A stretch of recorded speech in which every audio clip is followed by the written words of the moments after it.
And of course, Eric, you're muted. You're muted. We've had the 3 minute show. You're muted. Listen, don't get me going here. Welcome to a live edition of In the Circle on D1 Softball, powered by 643. I'm Eric Lopez, live in Tallahassee, Florida, covering the Tallahassee Regional.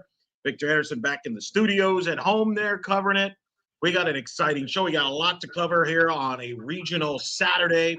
It's kind of got some wacky results. We'll be joined later in the program by Seeing Scarlet's very own Shelby Hilliard, who is in Lubbock for a historic comeback or collapse or both, however you want to describe it, between Texas Tech and Ole Miss, which I still can't believe what just happened there.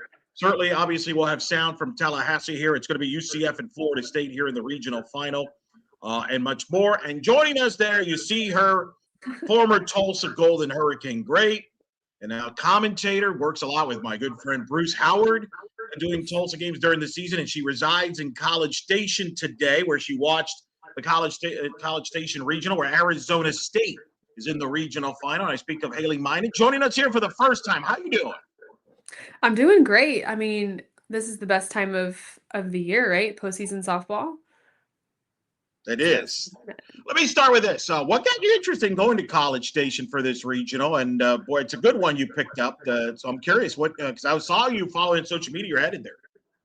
Yeah, I've been going to a lot of the A&M games, just being from around there or around that area. It takes me about an hour to get there. But the coach that I played for at Tulsa, Coach John Bartfeld, he's the pitching coach right now for Arizona State, and I hadn't seen him in a couple years. So it was like a double reason to go see this matchup. But overall, I mean, this Arizona State A&M game I knew was going to be a good one, especially after Arizona State's Big 12 championship game. And it certainly delivered. Arizona State scores 2 in the 7th. They take the winner's bracket game over A&M. Kenzie Brown with the victory, overcoming some interesting umpiring. What's your big takeaway from that game? I think you said it there a little bit with the interesting umpiring, and I feel like it was just the strike zone was a little bit inconsistent. It started off where there was no low strikes called, and then towards the end of the game, I feel like they were starting to get some here and there, and it just wasn't as consistent. And I feel like that's been a storyline all year long in college softball is the pitching getting the strike zone. There was an illegal pitch that ended up leading to Wark's 2-run home run. So it's just little things that I felt like added up. But overall, just a really great pitchers game. I thought Kenzie Brown and Sydney Peters both pitched really well in the game. So as a pitching coach and just a pitcher myself, that was fun to see. There's a couple good defensive plays, especially by A&M, that I really enjoyed. It was just really a very good, competitive game. And I thought anybody really could have come out on that one, and it was Arizona State this time. It really was. Vic, go ahead now. Ask questions here. I think the biggest thing, and Eric and I talked about this when we went live last night, Haley, was Arizona State winning that opening game versus McNeese and not having to pitch Kenzie Brown at all. That was the biggest thing that gave Arizona State this opportunity, because you get Kenzie Brown fresh, you get it ready to lock in against Texas A&M. And Eric said this on our episode on Monday, that if this Arizona State team played the way they did in a Big 12 tournament, that they could win College Station, and here they are 1 win away. Just your thoughts on seeing the Sun Devils to beat the host Aggies? Yeah, I think that is huge, not having to throw Kenzie Brown, because I don't think that she's thrown back-to-back days all season long. So it's going to be a little bit of a test for her. I think knowing that they have that if game is a huge benefit. But of course, Kenzie having to throw back-to-back days, just, I know she's amped up and ready, especially like we said, coming off the Big 12 championship, playing so well, pitching so well in that tournament, and then pitching so well today. I know that she hit 72 in the 7th, so I know that she's fresh and ready to go for sure. First, they'll take on Texas A&M. As we're watching this, A&M has a 3-1 lead over UConn in the elimination game, last game there in College Station. What did you see from A&M, and do you think they can come back and kind of flip the table here in this regional? Well, one thing about A&M is that they can hit the ball. I mean, you can't count them out because they are offensively so strong, and they do make good adjustments. They played a really good series against OU.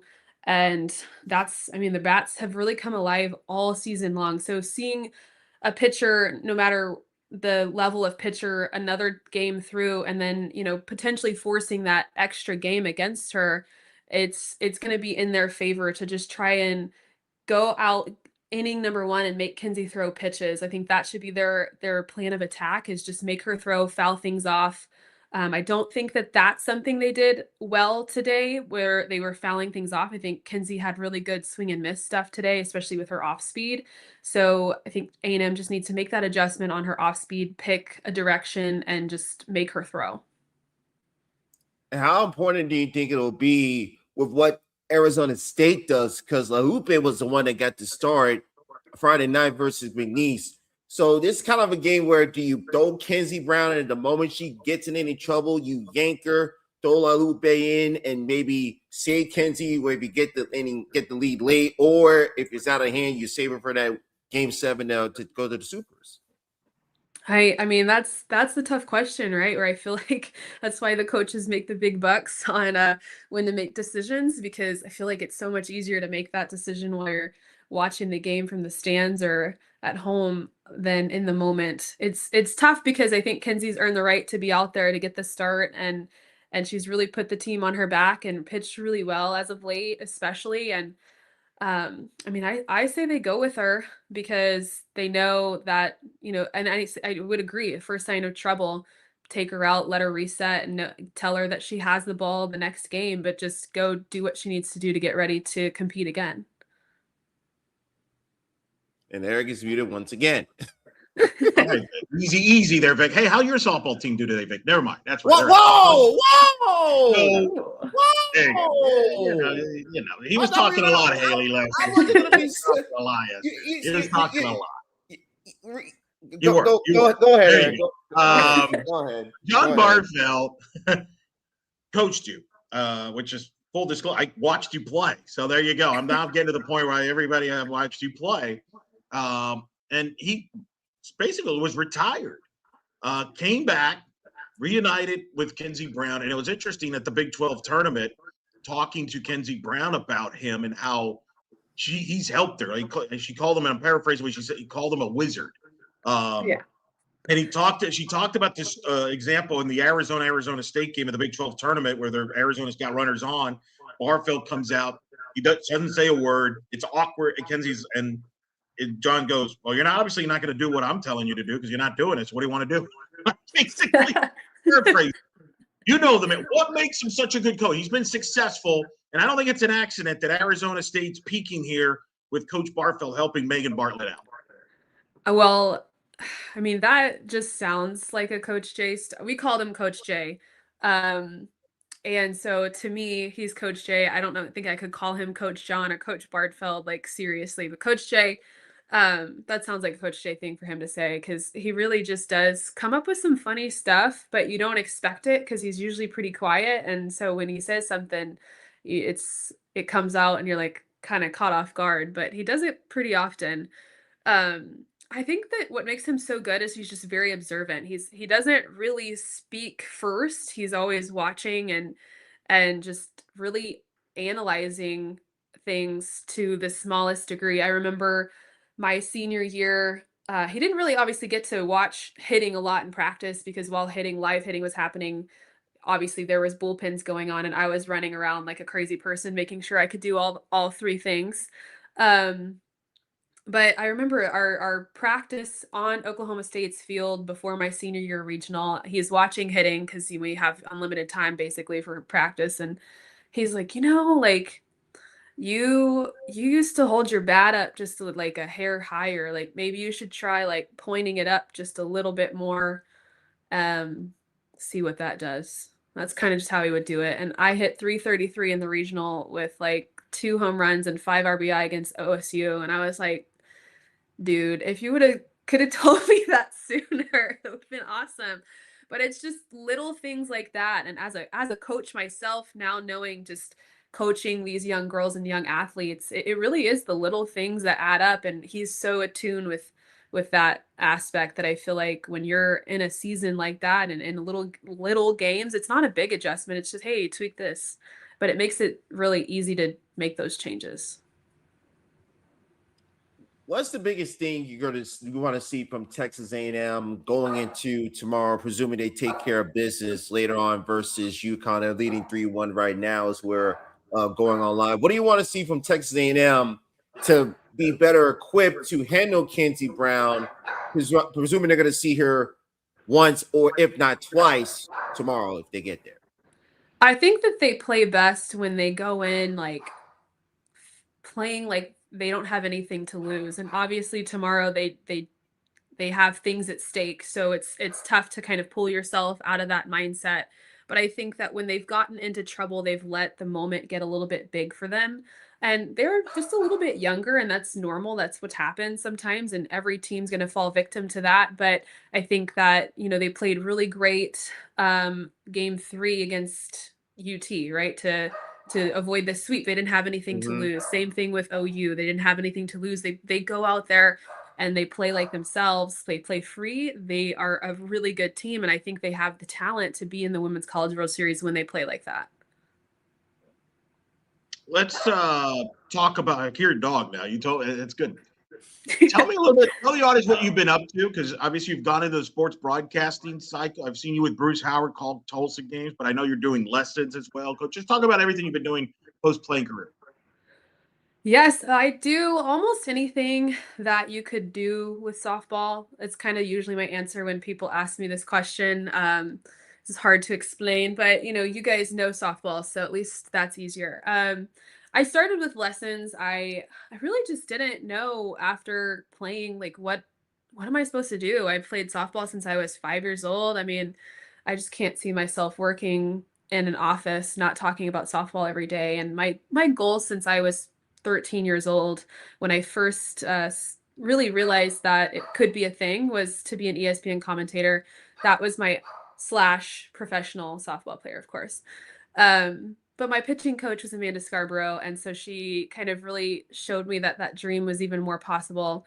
I met her in 2009. She coached me through probably my junior year, when she ended up, stopping doing lessons because she was just way too good at her job.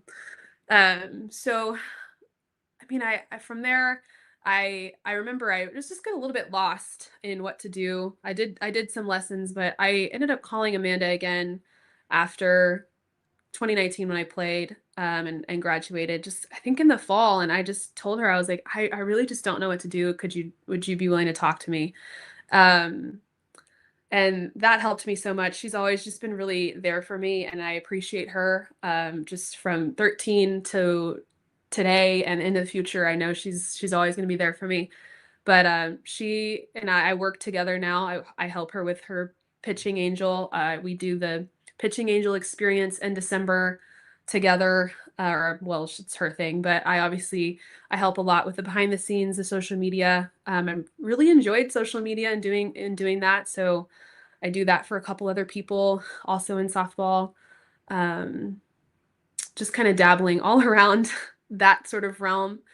So just little things here and there. I wouldn't call it any one job, but I have something like really exciting. I think me and Nicole Mendez are planning to do some camps together this summer and travel around and try to make it out to different parts of this country and share what we love together. We were in Alaska actually last year doing a camp, and that was super awesome. Really awesome girls over there in Alaska, and I hope that we see some more Alaskans playing college softball in the future. That's pretty good, Alaska there. That's pretty good. Vic, sounds like we're going to have to bring Haley back. Yes. Promote some of these camps there. Yes. Well, how's Bruce Howard doing? I've known Bruce Howard since 2007. And I actually got the privilege to work with him in the 2016 American Conference Championship. I was the analyst. Bruce was the play-by-play guy. We were set up outside where you're set up now, doing all those Tulsa games. That same exact setup. We were set up for the American Conference Championship. What has that experience been like for you? So you were under the tent as well? Yes. Well, it is still the tent. We're still under the tent, and this year it was much less cold than last year, which helped me out because I'm a Texas girl through and through. And I'd rather be out there in 100 degrees. But he's doing well, and I mean he's probably the same personality there. He had told me that he taught Amanda everything she knows, that he worked a game with her way back when. But so his humor is still there. Okay, good to hear. He's the voice of Tulsa athletics. He's always a good guy. He's always took care of me when I went to Tulsa a couple of times for conference tournaments. So happy to hear that. I'm happy to hear that about Scarborough. She's one of the best people, so that doesn't She surprise really me. is. She's a good person to have. Tell the audience where they can find you and do all the, as you're and keep up with you. Well, I have a Facebook page. Haley Minen pitching and hitting is the best way to. I feel like I post the most there, but I have Instagram, HaleyMinen.sb, or just Haley Minen if you want to follow just me and my journeys. It's still softball related, but not as softball related. We've been doing some stuff. I've been doing some high roxes here and there, so I've been in the gym a lot, but that's kind of what I'll be up to, softball and working out and more games next year, I hope. I'm down for that. Anybody I need to call, I can help you out. Get you more games, but that'll be a lot of fun. Hey, it was good to have you on. We're definitely going to have you on more down the road as things play out. But thanks for coming on. I know you got a long morning coming up. You going back to the regional final tomorrow? I'm thinking about it. I have a camp tomorrow evening, so I'm just trying to decide whether or not I want to go straight from this, College Station straight back over here, drive an hour to do my camp. But it sounds like something I might do. Sounds like a long day, so we'll let you get some rest. Hey, thanks for coming on the show, and really enjoyed talking to you and getting to know you. And we look forward to having you on again down the road here on In the Circle. Yeah, thank you. I appreciate you inviting me on. Awesome. Haley Minen, former Tulsa Golden Hurricane, joining us. That's a good way to start a show, right, Vince? Nice way to start the show. Ease our way in. Yes. Because, brother, what the heck we saw. Let's be fair, ladies and gentlemen. Today was your typical run-of-the-mill regional Saturday, run rules left and right. And then we're kind of following along what happened. It's going on in Lubbock, and it was like, 1-0. Okay. 3-0, 4-0. And then Ole Miss jumped out to an 8-0 lead in the top of this, going to the bottom of the seventh. And it was curtains for Texas Tech. As a matter of fact, allow me to give you the stat by ESPN of what Texas Tech did today. Teams this century in the NCAA tournament were 0-640 at any point in the game when they trailed by 8 or more runs. Texas Tech became the first team ever this century to win a game when they trailed by at least 8 runs. As a matter of fact, let us go into that faithful 7th inning, if you will, courtesy of the D1 softball scoreboard powered by Mizuno. And let's analyze what the heck happened. And we got Shelby Hillier from Seeing Scarlet joining us later on to give her analysis on what she saw. Yeah, she'll be joining us by top of the hour. But yeah, because Vic, I was at the ballpark in Tallahassee, and I was getting messages like, "What's going on with Texas Tech? They're down 8-0. They're about to lose, and everything like that." I'm like, "Wow, I'm shocked. I don't know what to say." And then next thing you know, I got a message. "Oh, they just tied." I'm like, "Wait, what? Like I thought it was 8-0." Like, yeah. So I need to see this. So allow me to show, ladies and gentlemen, what exactly happened in Lubbock. So Lauren Allred, keep that in mind, single to third. Hallman lined out. Maya Davis struck out. So again, 2 outs. Runner at first. Allred advanced to second on a wild pitch. Caitlin Terry single, 8-1. By the way, Texas Tech was down to the last strike. Jackie Liss, 2-run home run. Makes it 8-2. Makes it 8-3. Jasmine Burrs pinch hits. She singles. Mia Williams singles. Taylor Pennell singles. Makes it 8-4. Ole Miss makes another visit to the mound. Desiree Spearman walks. By the way, Texas Tech again was down to the last strike. And then the very next pitch, Lauren Allred hits a grand slam, perhaps the single biggest home run in Texas Tech history to tie it up at 8. Lali Kuoga walks. And okay, now here's the thing I don't understand, Eric. Why did Jamie Traxel wait until after Ulrich hit the home run and after Quiroga got on base as the winning run to take out Emily Boyle and put Kayla Aycock in the game? Can somebody please? Well, that's why we're going to try. We're going to have Shelby on, who's there, Yes. who's there, covering the regional, and we'll have her at the top of the hour. We can ask her what Traxel had to say about the game. I wasn't there. We weren't But there either. the only thing I can think of is, Boyer's their ace. Maybe that's what one of those you stick to your ace, and just didn't work out. That's a gut wrencher. Now, to their credit, Ole Miss currently has a 5-3 lead over Boston. Yeah, they just took. They lead 5-3. Boston just got a home run, but they had the tying run at the plate. They're in the bottom of the third. Of course, the winner will take on Texas Tech tomorrow. Meanwhile, yeah, go ahead. I think I know where you're going. Go ahead. Well, I'm going. Meanwhile, Virginia and Indiana, they had a barn burner last night when we were on the air. They got another barn burner going right now. It's 9-7 Virginia. They're in the top of the 6. Indiana 2 outs there. Virginia 2 outs there. Virginia is the visiting team. The only inning where nobody has scored a run was the second inning. So that game is due to have itself a wacky finish. Where were you going to go, sir? Fayetteville, where South Florida is a win away from the regional final. They're up 6-4 on Washington and Long, looking to close this out. It's an 0-1 count. Arkansas run-ruled South Florida. This is a game where Ken Erickson got ejected. So I don't know what happened, but I know he got ejected because kind of the assistant Soto did the in-game interview.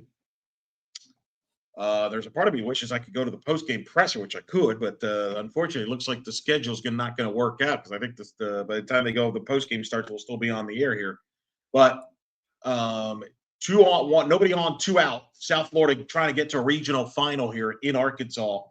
Well, they'll take on Razorbacks again. Razorbacks look good in the run rule victory over South Florida. You were telling me earlier, this was early in the day. This was a run rule day, wasn't it? Early on. Yeah, run rule heavy day. It really started with Florida. They dominated Georgia Tech in that winners bracket. They dominated Georgia Tech in that winners bracket game 8-0. The game you saw, UCF beating Stetson 10-1. Well, I had thoughts about that, but we'll get to that later on. Oklahoma State beat Stanford 7-2. LSU shuts out Virginia Tech 8-0. Arizona destroys Duke 10-1. Nebraska needed 16 Jordy Fromm strikeouts to beat Grand Canyon. Then Texas dominated, Georgia dominated, Arkansas dominated USF. And it really, going into the afternoon session, it was all lopsided. Then you had the Texas Tech game kind of swing things in the other side. And then you had outside of Baylor beating Wagner, Glenn Moore eliminating Glenn Moore. Nothing but close games and late inning comebacks. If not for the Texas Tech dramatic and historic comeback, we would be talking about Virginia Tech's comeback against Akron, where Virginia Tech was down 6-1 in the 7th. They score 6 and they eliminate the Zip 7-6 to get themselves an opportunity again tomorrow to take on LSU and have to beat them twice. And it's one of the and Grand Canyon. By the way, Grand Canyon was down 4-2 to South Dakota. They needed a couple of home. They needed some late inning magic. They walked off the Coyotes 5-4. South Dakota eliminated Louisville. Yes, that was a stunner.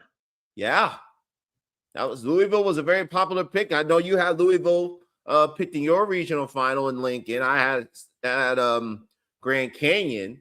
So yeah. And then Fullerton and South Carolina will be playing the final game of the night. Fullerton wins on a walk-off to eliminate Cal Baptist 3-2. St. Mary's taking on Oregon. Oregon got bumped to an elimination game.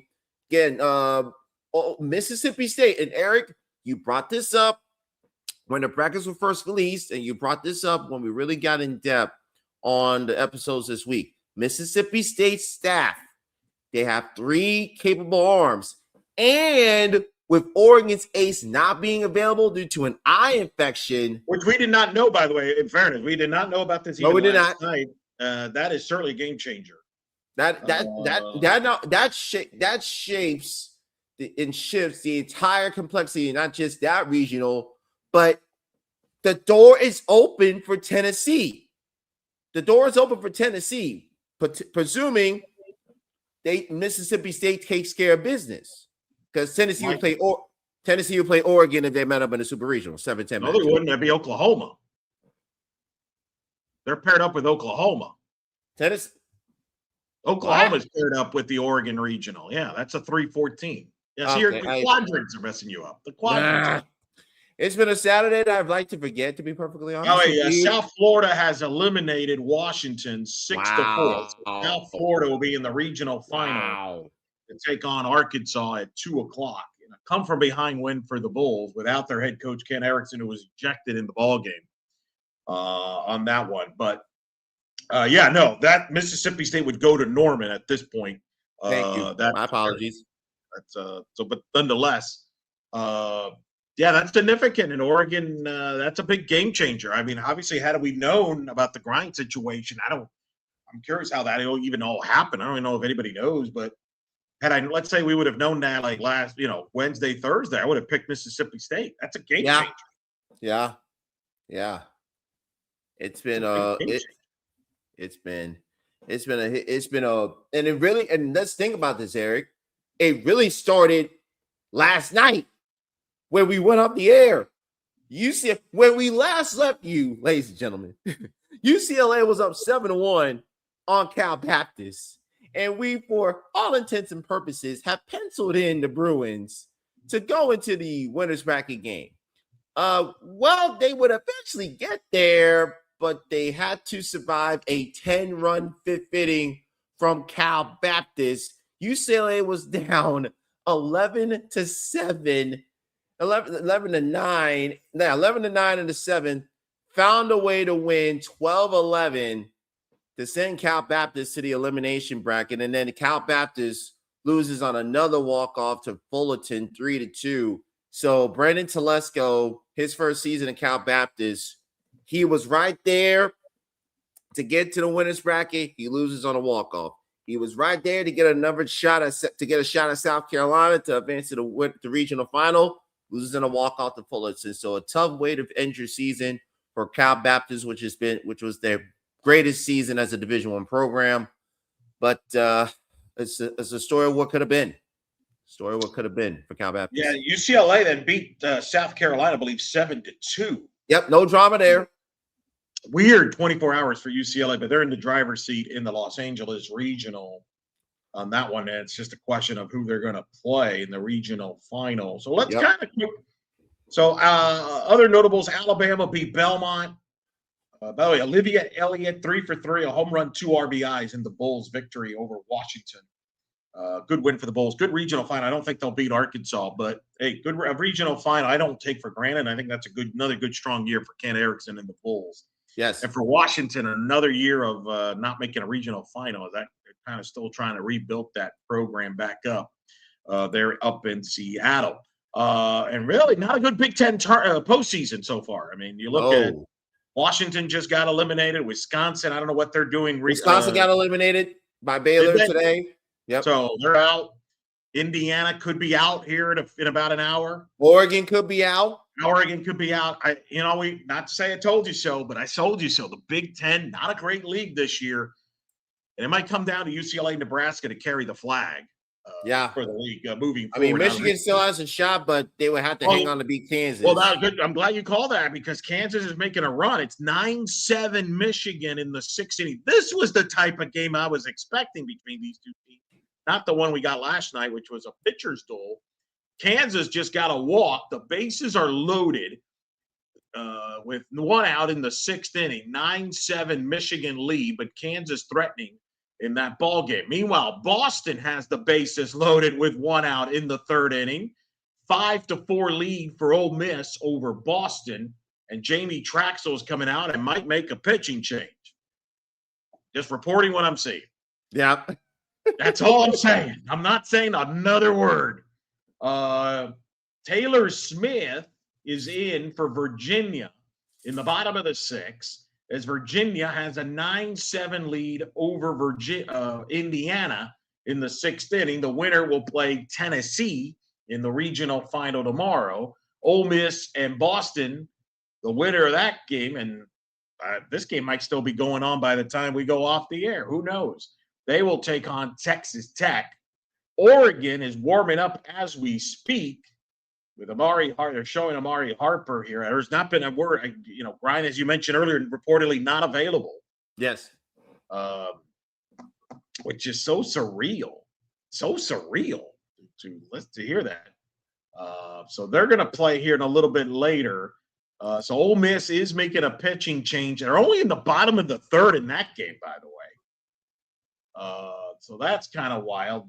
Texas A&M and UConn currently playing. A&M had a 5-1 lead at last check. I just want to make sure I check the score there. So meanwhile, what's going on? So we still got some late games. Kansas are hitting bases loaded 1 out in the 6th inning. Alabama beat Belmont, Vic, 3-0. I guess there was some hoopla over a pitch that was called the ball that was a walk against Maya Johnson in the bottom of the 1st, or in the 1st, top of the 1st. I don't remember what inning, because the NCAA, we got to switch it around, and that's a fair ball. Lindorf just hit a ball down the line in left field. 2 runs have scored. We are tied 9-9 in the 6th. And Oregon just hit a leadoff home run to start the ball game against St. Mary's on the first pitch. Boy. They call it Mayhem for a reason. Excuse me. Second pitch of the game. Oregon, who's the visiting team, Butler hits a home run, and it's 1-0 Oregon against St. Mary's. The winner of that game will take on Mississippi State, needing to win 2 tomorrow. Remember, Vic? Oregon, late window. Kyra Aycock. Aycock is in the game in relief for Ole Miss in the bottom of the 3rd. And by the way, ladies and gentlemen, that is the same Kayla Aycock who just a few hours ago she pitched an inning and a third, gave up 2 hits, 2 earned runs, and 2 walks, and suffered a loss against Texas Tech. Yeah, they're showing. Meanwhile, Oregon, they're showing Lindsey Grimes. She's got like a badge, and it doesn't look good, Vic. I mean, it's not. Yeah, I don't think so. Don't think we'll see the Oregon ace if Oregon gets to tomorrow. That would be a shame, but that would definitely be a shame on that situation. But as I was mentioning, Vic, what was your thoughts on the whole Belmont? I didn't see it live. Obviously, I saw on social media people talking about it. Alabama won the game. Brisky with a shutout. I guess Alabama got their runs in the 1st. That's all they needed against Maya Johnson. Belmont, I believe, got eliminated tonight. By Upstate. My apologies. They got eliminated by Upstate, and they got dominated 10-1. Yeah, how about Upstate? They eliminated Southeast Louisiana, held off a Southeast Louisiana run, and then beat up on Belmont. And it is USC Upstate in the regional final at Alabama. Good for Chris Hawkins, a 4 seed in the regional final, but tough one for Belmont to end. They'll be thinking about that pitch, but they weren't going to score on Brisky. Yeah, but again, Kansas just took the lead. Kansas just took the lead on a sac fly. It is 10-9 Kansas here in the top of the 6th. Michigan is the home team in this game. So long ways to go. I'm telling you, this is the game I thought it would be, Kansas and Michigan, as the Big Ten could lose another team here. Where are all the Oklahoma fans? Wow, that's an empty love field. Like, come on, I thought they were a passionate softball fan base. They're passionate for OU. They're passionate for OU softball. They're passionate for OU softball. Meanwhile, Boston, Madeline Kupal hitting with bases loaded, 2 outs, bottom of the 3rd, a 5-4 lead for Ole Miss against Boston in that one. There, but Alabama. So it's Alabama and Upstate in the regional final in Alabama. Yes. I feel a lot of people felt that it was going to be Belmont or Southeast Louisiana, but give credit to USC Upstate after getting blasted in the opener Friday. They bounced back today, hang on against Southeastern Louisiana, and then dominate Belmont to end the Bruin season. And they get a chance to knock off. They get a chance at Bama once again for the regional final tomorrow. So a credit in the tip of the cap to Chris Hawkins for the regional final appearance for Upstate. Meanwhile, there's a review. I believe they're questioning whether Kansas's runner from third left too early. Of course. Hey, your favorite, Vic. Your favorite. Of course. Because why would we didn't see a lot of this in the regular season, but it's almost like coaches realize, well, let's just use it in the postseason. And it's not the fact, Eric, that the coaches are using it more in the postseason. It's the timing where they're using it. We're seeing it a lot in late game situations where it involves the tying run, the go-ahead run, or the winning run. That's the difference. Well, the thing is, too, if you have your challenges, you're gonna burn it. Why not burn it? I mean, I don't know how to fix. I don't know how to fix that, Vic. Though I mean, I don't know what the answer would be to that, because you can't have it both ways, where you want the review important plays, but then not allow reviews like this to happen. Well, I don't know what to do about it. Softball has a bigger issue than figuring out the challenge rule. It's figuring out the freaking strike zone, because that's a bigger issue. All right, call confirmed. So Kansas leads 10-9, top of the 6 on that game. A&M up 5-1 on UConn. Yep. If they hold on, they will play Arizona State in the regional final in College Station. Texas coasting as we expect in the regional. They'll take on Baylor in the regional final, because Baylor beat Wagner. So Baylor's Glenmore eliminated Wagner, Glenmore, as you mentioned. And then came back and beat Wisconsin. That's a good run for that young Baylor's team. Yeah. And the Big 12, Vic, the Big 12, Baylor in a regional final, UCF in a regional final, Arizona in a regional final, Oklahoma State in a regional final, Arizona State in a regional final.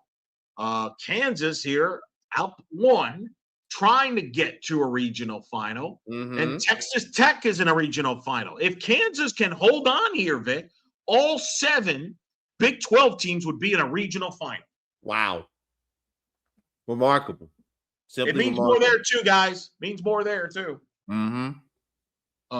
So that's something to monitor here. This Kansas game is important from that standpoint. Oh boy, Virginia just had a double to start the top of the 7th. They lead 9-7 on Indiana in that ball game. So yeah, Texas great year for Glenmore, Baylor. That's a good run regional. That being said, it's going to end. I mean, Texas will advance. Yep. 4 seed there, Nebraska. What do you make of Nebraska? You mentioned the Jordy Fromm performance there against Grand Canyon. They'll play Grand Canyon again in the regional final. I know there was some talk there. I think Shannon Hayes was not happy with some of the umpiring, I guess. But what are you going to do? Any thoughts from Lincoln there? Nebraska Grand Canyon regional final. The fact that we've had some close, dramatic games in that Lincoln regional. You look at South Dakota, after being ahead of Nebraska, they lose that game Friday night. Then they come back, they eliminate Louisville. They have the lead on Grand Canyon. Grand Canyon walks them off to get to the regional final, their second ever in program history for Shannon Hayes and company. Look, they're going to need Jensen and Fromm to be on their A game, because Nebraska, they're learning. They cannot just jump on the diamond, wear the big red N, and expect people to roll over and play dead for them. They learned that against South Dakota on Friday. They learned that against a very talented Grand Canyon team earlier today. And then it was just Jordy Fromm essentially put the Nebraska team on her shoulders and say, hey, let's go. We know what we got to do here. Arkansas, as we mentioned, will play South Florida in the regional final. South Florida has to win twice in that one. Florida coasted with Georgia Tech in a game that was weird in the morning, and Tim Walton was talking about a concert that the players were excited. It there was a big concert going on in Gainesville that everybody was at that impacted some of the start times in the Florida game. Well, that explains why Florida wanted to take care of business things early against Georgia Tech, because they wanted to get to that concert. That's correct. Florida, are we headed for a Florida-Texas Tech Super Regional? Florida has to beat Georgia Tech once. Texas Tech has to beat either Ole Miss or Boston once on Sunday. We'll talk more about Texas Tech at the top of the hour, or pretty close to that on that one, because I'm still trying. That's crazy. I think we're all still trying to. You know what it is? It was me this time last Saturday when I went live, trying to wrap my mind around what the heck happened with Grand Canyon and that comeback they had against Nevada. But the Grand Canyon game, they were down 9-0 in the first inning before an out was recorded. Texas Tech was down to the last out, and twice were down to the last strike.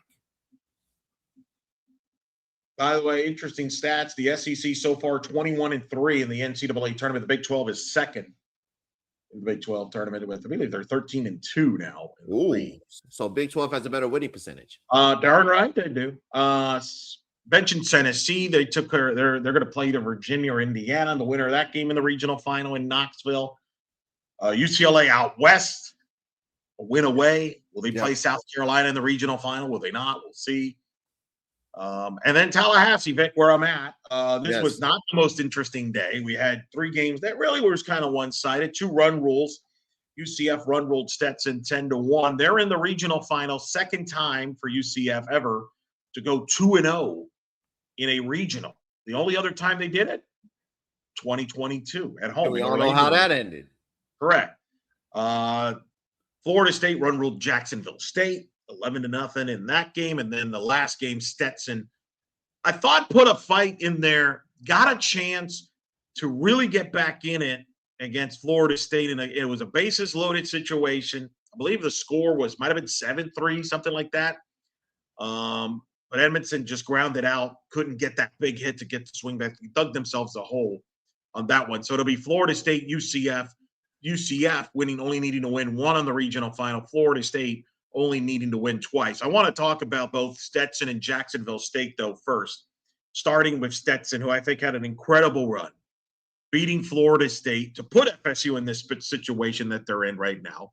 The biggest win in Stetson's program history, according to Shelly Cousins. And I think one of the best coaching jobs out there. I told her that after the game, that the way they've developed players there at DeLand at Stetson, ASUN championship, nothing to be ashamed of. I think Stetson with Coach Cousins, they're on the rise. And tough, Vic. You win that first game on Friday, it's tough to come back. Yes.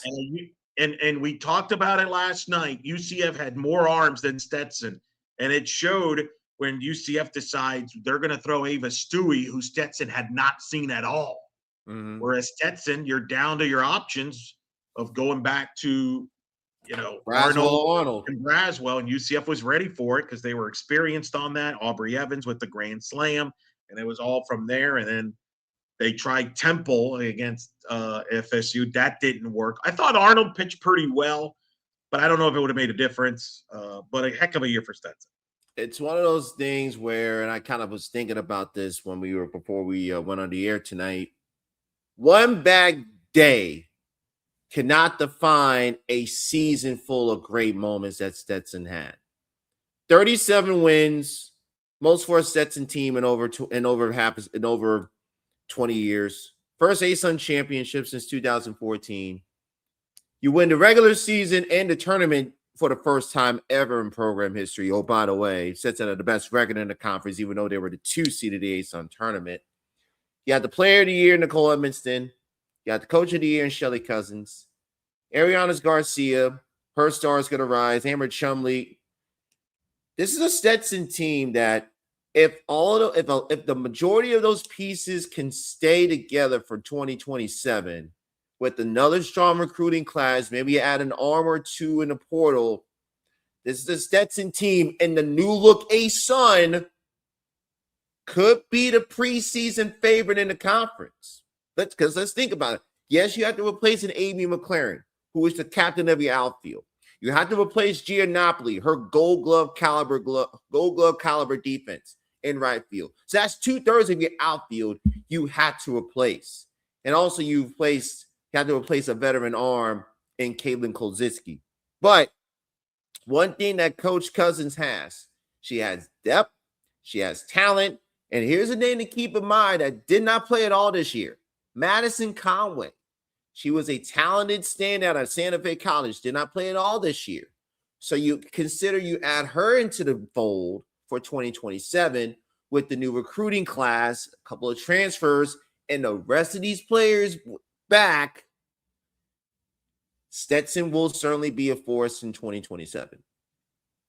Of course, Jacksonville State had a great season, winning CUSA championship, getting over the hump, beating Liberty. I thought Julie Bolin did a great job. A couple notes here of note.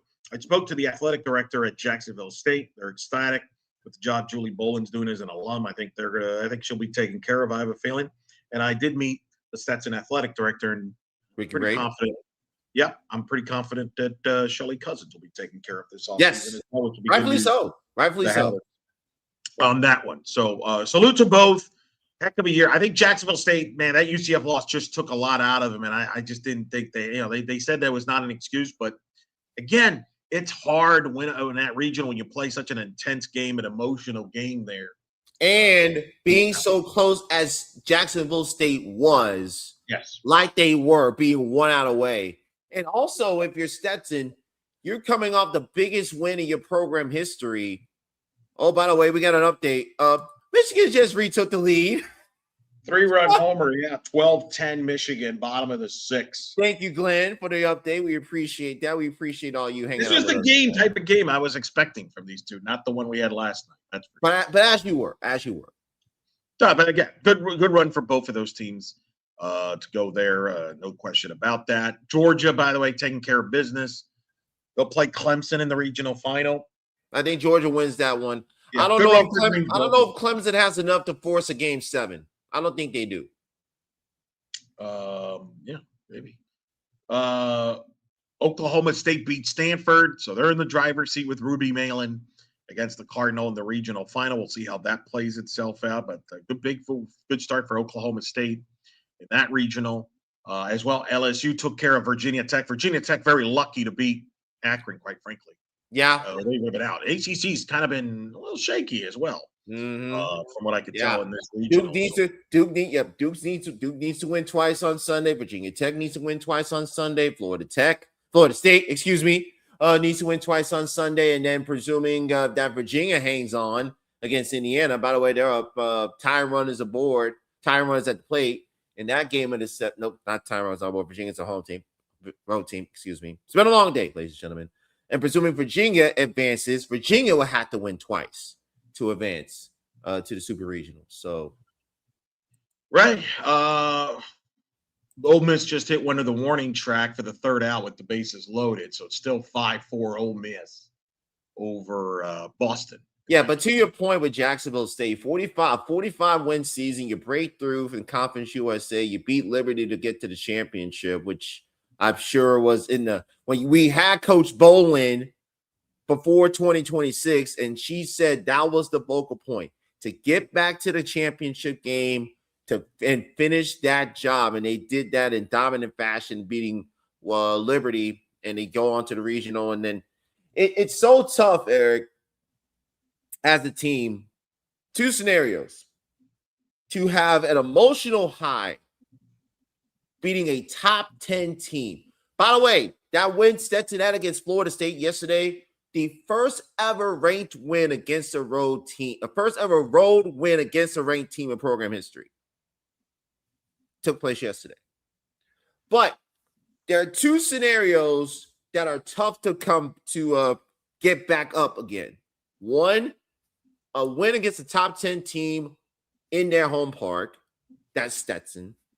And 2, being 1 out away from going to the winner's bracket. That's Jacksonville State. So you can understand why both teams were a little. And Eric, I think the biggest thing is also Stetson had a couple of runners on in the first, couldn't take advantage, and then set up the grand slam for Aubrey Evans. And for all intents and purposes, when that ball left the yard, I'm like, it's not going to look good for Stetson. And unfortunately, it proved out. None. UCF's offense clicked. So that's the way it goes. So it's a UCF Florida State regional final. What's unique about this, it's UCF in the driver's seat needing 1 win. FSU needs 2 wins. FSU took care of Jacksonville State and Stetson in the 2 wins there. Ashlyn Danley, 3 home runs in the victory over Stetson, and also pitched and closed the game out. So she was magnificent. And Vic, it's going to be historic. Can UCF win a regional away from home? Would be their first regional win outside of Orlando, which is the one they won in 2022. Would be historic. It would be. Or does Florida State come all the way back from the losers bracket and win a regional for the first time out of the losers bracket? So somebody's going to do something for a first time. Yeah. And it sets up a heck of a scene in Tallahassee, which should be pretty packed. The Knights, obviously, they're going to have to hit. And I think the good news for UCF is, again, the way Sydney Ballmalone has managed this pitching staff. Isabella Vega's only thrown 3 innings in the first 2 games. She's ready. She's available. So that's the big part that really has mastermind. And the offense got going today. The offense is going to have to swing the bats well against Florida State. I don't think you can hold FSU down and expect to win a 1-0 game. I just don't see that happening. So, Vic, I'm going to be a wreck one way or the other tomorrow on Sunday, just as a warning. I might have to be mute. I will mute myself a lot tomorrow, depending on how the games go. But you know what I'm going to do in the you know what I'm doing in the meantime, though. You know what I'm doing in the meantime? Please. Did you? Huh? My man. Softball Randy, yeah. Softball Randy, shout out. Yes. Bojangles. So apparently he has a Bojangles near his house. So he kind of laughs that I'm like, this is a big deal to us. Sorry, we don't have a Bojangles near my house. So this is my last. They dang sure. There used to be one about 10 minutes away from where I'm at, but that's now replaced with a Chipotle. So they don't hit. Yeah, I know. Yeah. And also shout out GainStreetPizza.com here. Got my dessert pizza, Vic. Look at that. What'd you get tonight? Oh, was that the cookies? Was that the cream cookies and cream again? Huh? Yeah. It's good Solid. Stuff, Solid. Plus, got my regional gear. Merch. Yeah. That's right. So we'll see. Looking forward to it. Hopefully get good games tomorrow, and hopefully the umpires stay out of the way. I mean, please. Just all I gotta say, the pitch before the grand slam, I'm just like, are you freaking kidding me? Well, I said other words that I cannot say for public consumption, but let's just say all of us have had those same complaints about the umpiring this year. We are in Tallahassee, and FSU will be hit played, so let's stay tuned. Mm-hmm. Yep. I mean, that's just the way it is, and at least people are talking about it in the region for what I've seen with But yeah, I'm not surprised that the strike zone is what it is. It's been like this all year, so this should not be a surprise to anybody. No. What happens? Fullerton and South Carolina about to start. By the way, oh my God, they're going to start at 11 a.m. p.m. It feels like 11 a.m. Quick prediction here, Vic, because full disclosure, I'm traveling at some point, hopefully tomorrow, from Tallahassee to Orlando. I am scheduled to get back around 11:30 midnight. Vic is going to wait till the last regional game is done, and I should be back. The question is, will that be Oregon or LA? Because I feel one of them is going to be going on by the time I get to Orlando. Which one will that be? Ooh. Okay, let me put it. Let's see them. I'm texting. Let's put it in the chat. Hey. Let's ask in the chat. Which West Coast regional has the best chance of going 7? Is it the Eugene regional or is it Los Angeles? Like which regional will still be playing by the time I hit Orlando at around 11:30 at night? And I'm texting Vic, messaging him, "Hey, I'm in Orlando. What's going on?" Will Vic still be watching a regional game, or will Vic be like, "Yeah, no, actually, we're done. I'm good"? That's the big question.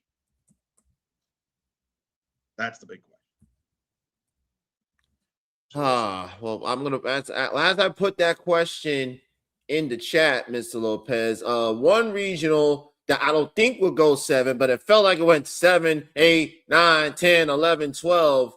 was Lubbock, Texas. Mr. Lopez, and I can we bring on a guest right now? Because I hope you have an explanation of what the heck happened, and because she was there. By the way, there's a question right now, ladies and gentlemen. Go ahead and we'll put up the poll available for you to vote. Which regional will likely go in 7? Is it Los Angeles or Eugene? But we'll ask that later on. But Mr. Lopez, our guest, if you would, please.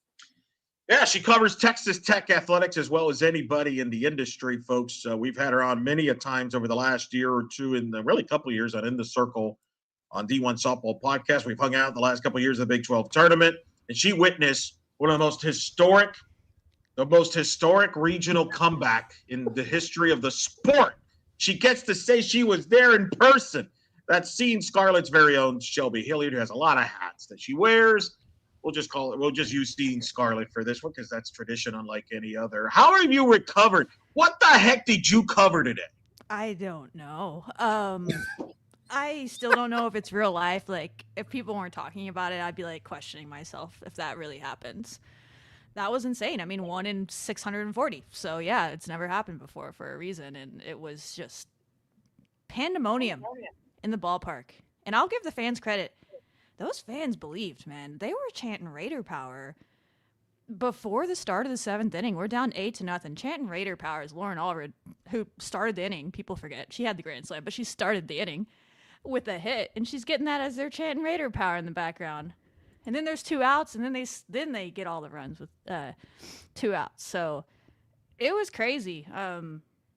Yeah, I'm not going to say that I believe that was happening for a bit there. We can go through the ins and outs of it. Y'all can ask any questions. There's some very weird rules stuff that could have came back to bite them in the top of the 7th where they messed up the lineup and to give up some of those runs. And they overcome all of that. So I think Lauren Allred put it best is she said, okay, now we're playing for each other. And it feels like something that, I don't know, it's just like they needed this moment. Maybe they've been waiting for it all year, and it finally came in the postseason where they had to do this. So yeah, let's start at the beginning of this. I was in the Tallahassee regional, so I was following it, and I was getting messages like, "What is going on? Are you seeing what's going on in Lubbock? Like what?" And it's like 8-0. I'm like, "What?" So what happened early to Texas Tech? I know Nyjah Kennedy got the start, did not pitch well. What happened? What was said? How did Ole Miss get to an 8-0 lead to begin with? Well, they led off the game with a home run, first batter of the game. It was pretty clear as one of those zones. We've all talked about it. We don't have to spend time on it, but it was, okay, this umpire is going to make these pitchers throw it kind of right over the plate. I think maybe that worked into Ole Miss' favor a little bit more just because of how their pitcher likes to keep it down a little bit more than Nyjah does. So they were getting it right down the heart of the plate, and if you watch Ole Miss play, you know they swing hard. They put it in play hard, and she did that in the first, and then Nyjah recovered. I think they got first 3 batters on, and then she struck out 2 and got out of the inning. And it was doing okay for a couple innings there, and then they got to the 3rd, and they had a couple on. They had a pinch hitter. They pinch hit for a hitter that was hitting 120, brought in a pinch hitter that was hitting 240, so doubled it, I think, and she hit a home run. Same exact spot in the ballpark. It's very hot here in Lubbock right now. The ball's flying very well. It's very windy, and it was blowing straight out to left field where those 2 home runs went. Also, subsequently, where Lauren Allred's home run went later in the game. So if you got it up into that jet stream, if you will, it didn't take too much. I haven't gone back and watched the highlights yet. I barely just got home because the game, I was still at the ballpark. That game, they're still going on, I think, unless it's ended with no. There's still a lot of softball to go. It's 5-4 Ole Miss in the 4th. It was a crazy game. So I came home just for you guys to be here for and that. For that, we thank you. Yeah. So it was crazy. And then, Texas Tech was being no hit, like into the 5th inning, didn't have a hit. And then the birthday girl, Maya Davis, got a double. And in none of the 5th or the 6th inning when that happened. And that was the first hit of the game. And it was 2 outs, though. And you're like, okay, maybe this is it. Because she really was an aggressive double. If y'all saw it, like, almost thrown out trying to get to 2. But she does it. You're like, okay, maybe this is the moment. Showing a little fight. And then we kind of dribbled to third base and got out. And then we just kind of went back and forth till a crazy 7th inning. In which, credit Sam Lincoln. If y'all don't follow her Texas Tech closely, she's a big hero of this game, who's our 3rd pitcher. They brought her in, and she held Ole Miss scoreless after that 3 in the top of the 4th all the way into the 7th. She was doing a great job. And if nothing else, we were saying, Sam's done her job. She saved Nyjah and saved KT to be able to go on a comeback and have to win another game tonight and 2 tomorrow. And she was doing pretty good in the 7th. And I think she had an out or 2, and she struck out a batter with a filthy pitch. Ole Miss would have, I assume, had noticed it before. There was a lineup issue. Texas Tech substituted incorrectly with their catchers in the 7th. Ole Miss must have noticed, but they let the bat play out because that's smart. Because if she hits a home run, they just don't mention it, right? But she struck out. So then they brought it up. They double check it. The batter gets to come back to finish the plate appearance. She hits a home run. And then they end up scoring 4 in the top of the 7th. Ole Miss does. Otherwise, it would have only been 4-0 going to the bottom of the 7th, and it would have been a lot less dramatic. Texas Tech just would have been done before Lauren Allred even got to the plate at that point, right? Then you're in the bottom of the 7th. The whole time you're just thinking in the back of your head, like, man, we were already going to have to ask Jerry about that play because none of us understood what happened at the time. There was no explanation. And then you're like, well, now we have 5 runs. Now we have 6. Like, we would have walked off by now if that hadn't have happened. And then y'all know the rest. If y'all have already talked about it on the show, I don't know. But yeah, Lauren Oliver came up to the plate with bases loaded, and people watching may or may not know this, but Lauren Allred is a hero in the city of Lubbock already for what she did last year. She might be the most popular player on the team. I'm not even joking.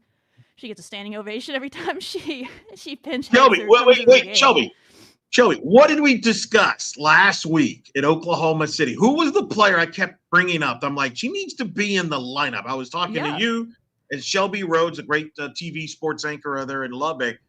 Lauren Allred, just put her. She's been in the lineup the last few weeks. Like he made that change a couple of weeks ago, and then he started Logan Holloman last night, I guess that was, in the first game, and we saw what she did.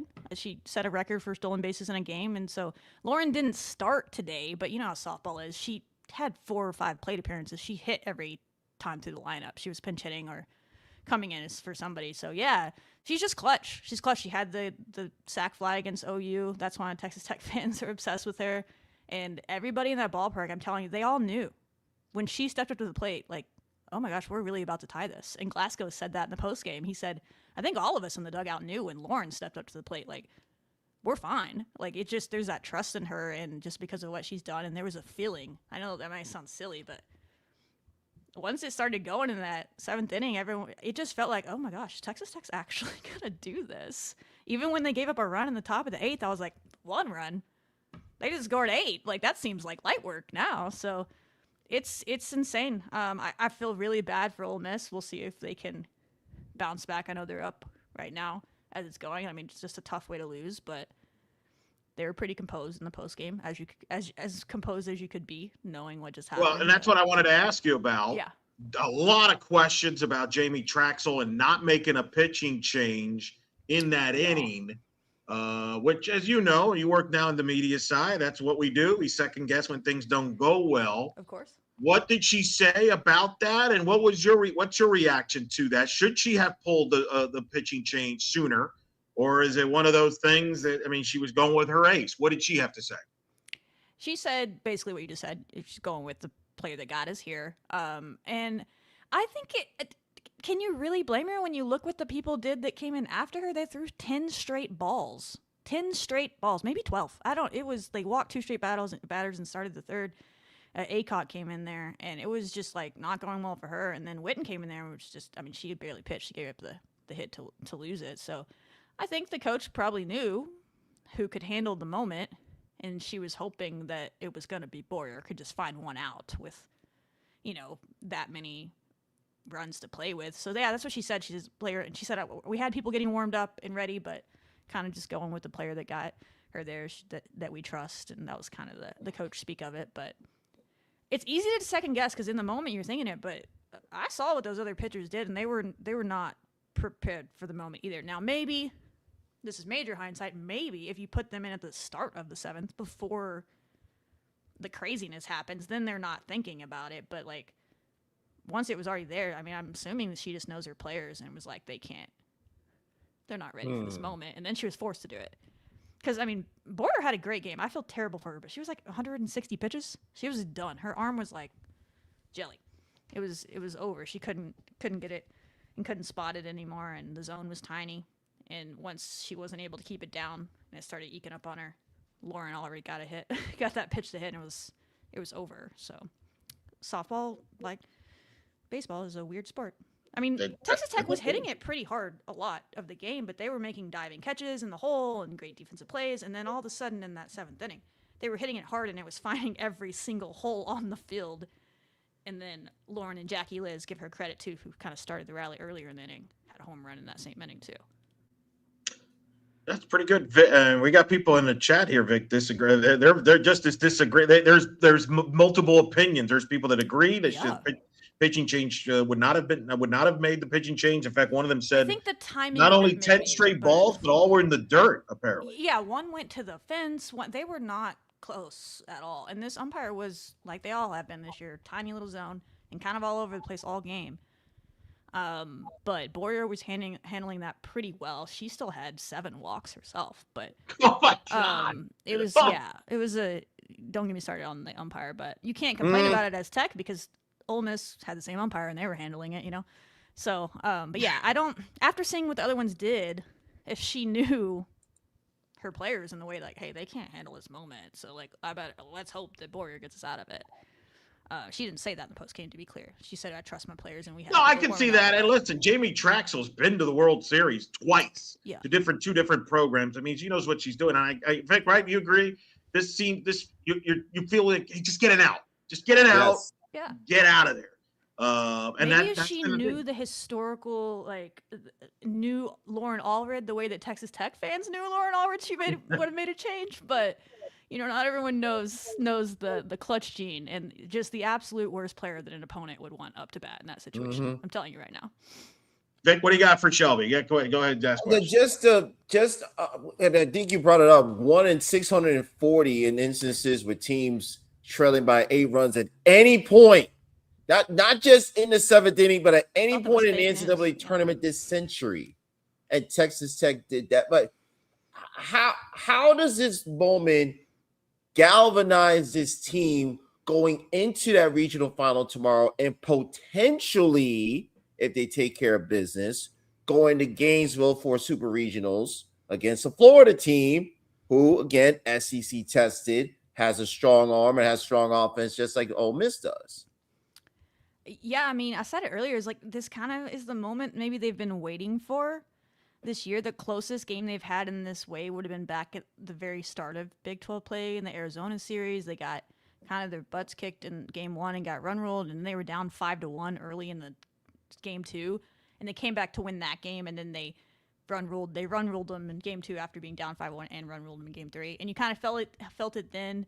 And they've had some players get hurt and come back, like Logie Quiroga got a big walk in this game, and she hasn't played in a game before yesterday since March 27th. So they've been kind of figuring stuff out in that way, but it's a pretty close team. They're not the most raw of groups, right? But even they got it going in that 7th inning. They were running out there, and I think some of that maybe just the belief of it and seeing what that energy can do, you hope carries over. But this is the moment they've been kind of waiting for. Like Jerry joked in the post game.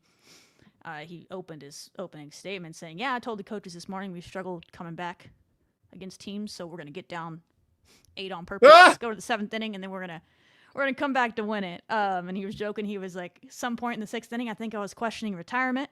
And he told a good story as he called Alon Johnson, who's one of the injured players, but was a preseason All Big 12 player, hasn't played since February. He's been out most of the year injured, but she's still been with the team. He said he called her to the end of the dugout away from the rest of the team, and he said, hey, I know we're going to win this regional. I'm not worried about ruining the regional. After this game, I'm going to have to be positive with them if we can't come back and get this, but I need you to go in there and remind the team that 67-0, his series streak, he's like, we don't lose series. And so he was already trying to get the leaders of the team ready to go, because he's like, after the game, I got to be positive in that huddle. I can't go there. I can't do these things, but I need you to go in the locker room and say that. So I don't know. I think there's always been a belief that they could do it, but you haven't been in this position to do it, and now they have. The difference will be it's on the road, and you don't have the fans that are literally willing you to do anything in this game, and then they got it going. So, yeah, it reminds. Last year's team had that moment, maybe again Arizona at Arizona. If y'all remember that series at Arizona, Lauren Allred again hit a home run. Yeah, Lauren Allred, yeah. Doctor. We had her on the podcast actually after she delivered and they won the series against there. Yeah, and that was kind of that team's moment, I think. And they really just didn't really lose many games after that, all the way up until the championship series. And this one, yeah, maybe this is it. They seem pretty hopeful of that, but none of it matters unless you win someday. So right, we'll we should get a close. We'll find out. Yeah. We're speaking with Shelby here, seeing Scarlett here covering was at Lubbock for that historic Texas Tech comeback win over Ole Miss. Let me ask you this: you're an alum there, you went to school there, you know that you follow Texas Tech athletics. Where does this sporting event today specifically rank on campus all time at Texas Tech? Like, I know just from the outside, when people think of that, for example, like they think of the Crabtree touchdown against Texas in 2008. That still is like brought up every so often. Like, that's one of the most famous finishes in the history of college football. Took place in Lubbock, and that was, I believe, the year that was the game where game day was there. I think might have been the first time college game day was in Lubbock. It goes way back. A couple of years ago, obviously, you had the return of Chris Beard to Texas Tech and the reaction and the atmosphere and the building for basketball. Connection. Throwback. Anyway, forgot he was there. Touché. Maybe there's a little bit of redemption. Karma. There you go. There you go. What that wasn't expecting that, but very good. I understand. Fairly totally understandable. So my point is, there's been some unique moments, historic moments in Texas Tech athletics on campus. I'm not talking about obviously going to the World Series or winning the Big 12 title like recently, or the Final Four, which I know you've covered. You've been to the Final Four when the men's team got there a few years. Where does this rank as far as Texas Tech sporting events, especially on campus? I mean, it's so recency bias. It's definitely up there. I mean, it's definitely one of the biggest comebacks. I want to say the basketball team last year had a crazy comeback in the Sweet 16, the men's team just recently. Against Arkansas. Yeah. They were down. Came back against Arkansas against the Elite Eight. A local beat reporter, I was like, hey Nathan, you cover a lot of sports at Tech. Is this up there? Is this up there? Because he covers men's basketball and softball. And he said, yeah, the closest thing I can think is that game. But yeah, I mean, I still think Lauren Allred's pop fly to beat OU is ahead of this because of the moment and where it sent you. Now, this is a pretty big moment. Now, if they go on to win the World Series or something, then you look back at this and maybe it moves up the order. But there's been some big moments in that way. Davide Moretti hitting the big three against Gonzaga to make the Final Four for the first time for the men back in 2019. I remember that as a recent moment. Obviously, the women's basketball team won a national championship, so that's probably the top moment for being historic. That's before my time of being old enough to remember it. But yeah, it's definitely up there as far as the craziest comeback. The wildest thing I've seen watching a Texas Tech sporting event would be this. And this is different because I'm working it, so I'm like having to like separate. I'm like trying to do all the content while I'm watching it, but it was still wild. Like I'll go rewatch the game probably before I go to sleep, at least the last inning, so I can get the full actual fan experience. But as y'all know, when you're working, you don't really get that. But it was insane. But the reaction online, even Joey McGuire, I don't know if y'all saw this. He tweeted. He was wearing a Lauren Allred jersey, and he tweeted, Yes. Let's go. So yeah, that's the cool thing about Texas Tech, and I'm sure other schools are that way, but Texas Tech absolutely is. It's everybody across the athletic program is watching these games. Coaches, athletes, and they're all freaking out. So talk to me in a few weeks. If they win the World Series, I'll put this in the top 3. For right now, it's top 10 probably. Fair. It sounds like for you personally, this is one in person. Yeah, this is in right person, for sure. Yeah. I mean, I moved back to Lubbock last year. I've been in North Carolina for 10 years. So this is up there. Lauren's last year at the World Series. When I was an actual student at Tech, they were kind of terrible at every sport. So I don't have a lot of great memories, I'm going to be honest. Fair. Well, things have turned around. I've heard. Soccer and baseball were good back then. That was about it. Well, things have turned around for you there a little bit. Let's talk Sunday. What do you expect Tech to do? Right now, I can tell you that Ole Miss has a 5-4 lead, top of the 5th, bases loaded, 1 out against Casey Ricard, the pitcher for Boston. Still in there. Boston, yeah, they're going to ride her. Ashley Waters is coming out for a visit. See, aren't you glad you're home? You'd still be out there right now, not knowing when you ever get home. I mean, that's true. Yeah, I don't cover all the teams, so God bless Nathan Giese for the USA Today writer. I think he'll be holding it down in the press conference after the game. Now, the winner of this game, what time is first pitch on the regional final tomorrow? I think it's at 3. That might be Okay, so Eastern, you got a little time. Yeah. What do you expect to see from Texas Tech? Do you expect Caitlin Terry to start?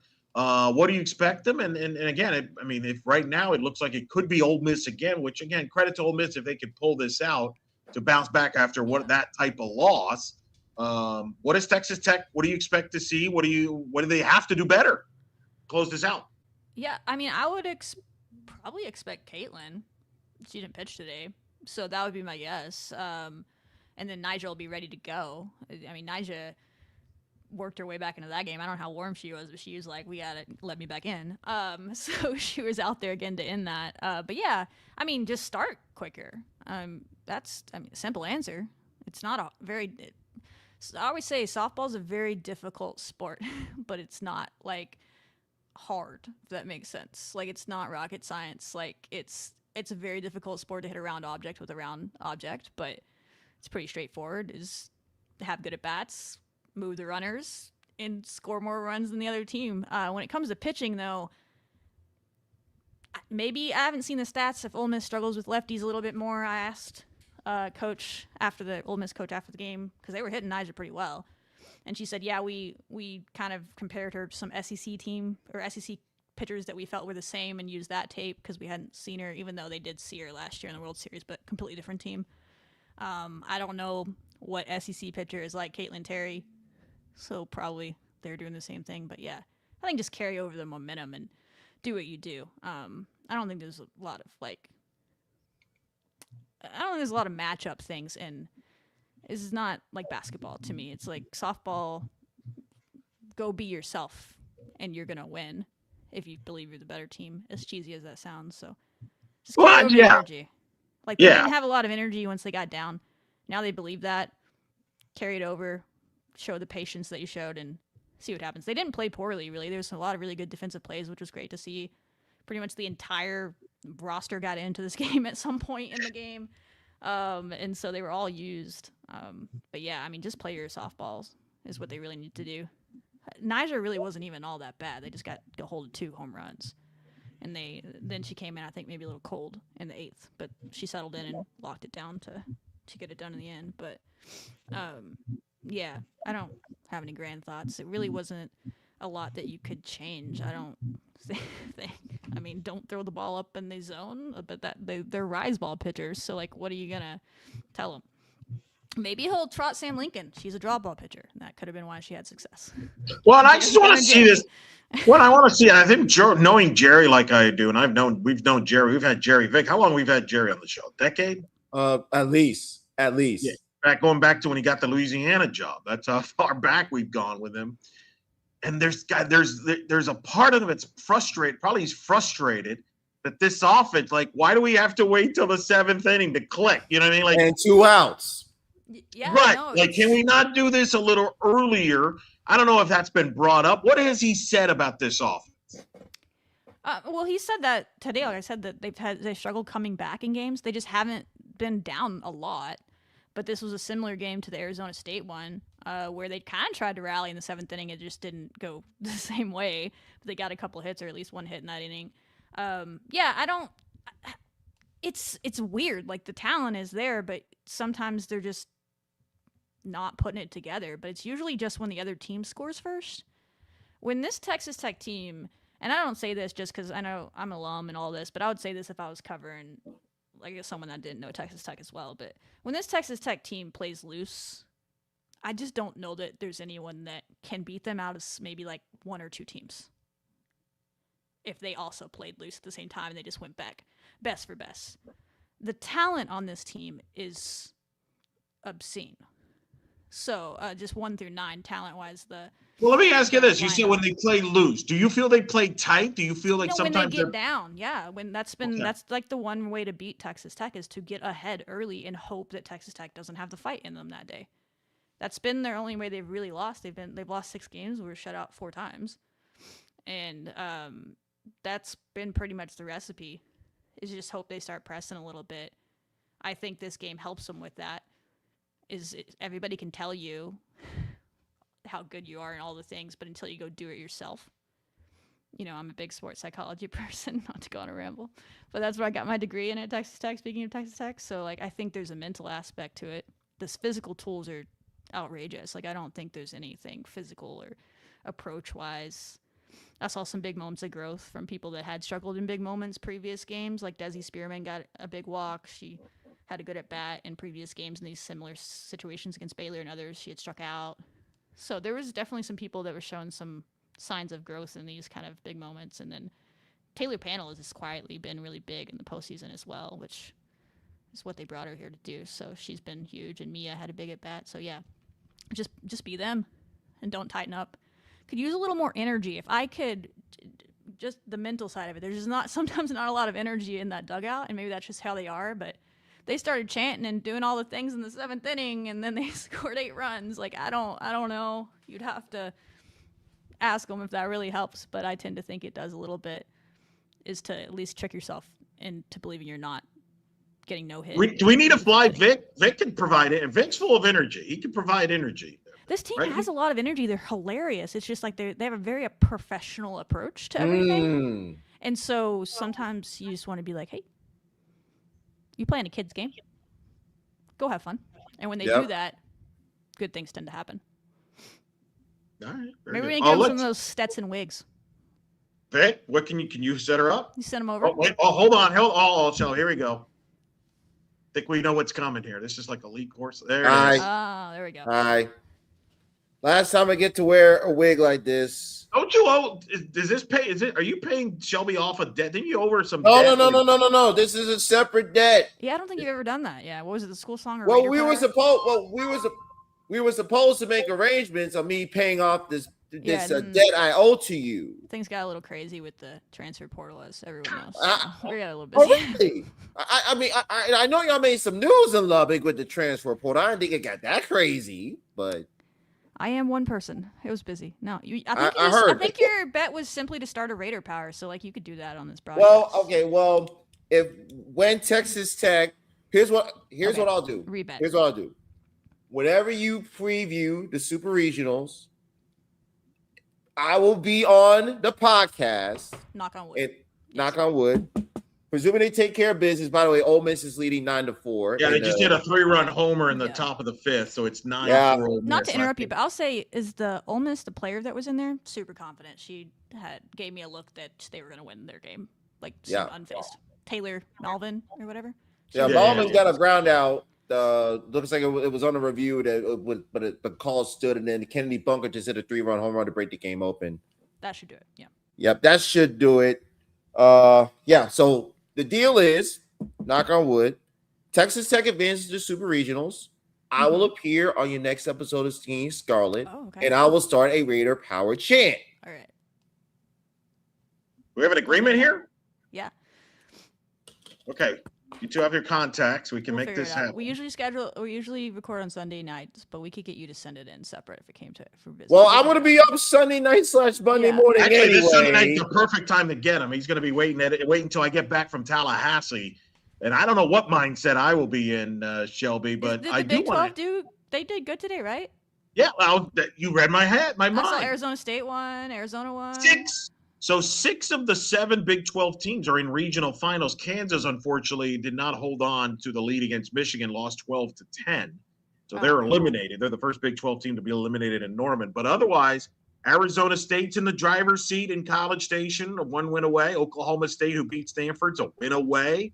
Arizona, who crushed Duke, was my sleeper pick there. They're a win away. UCF, where I'm at right now in Tallahassee, is a win away from the regionals. Baylor, they're going to play Texas. I don't think that's going to go well. But, hey, for a young Glenn Moore team, that's not bad. Good run for them there. The Big 12 having a good – Wait, so Baylor won 2 today?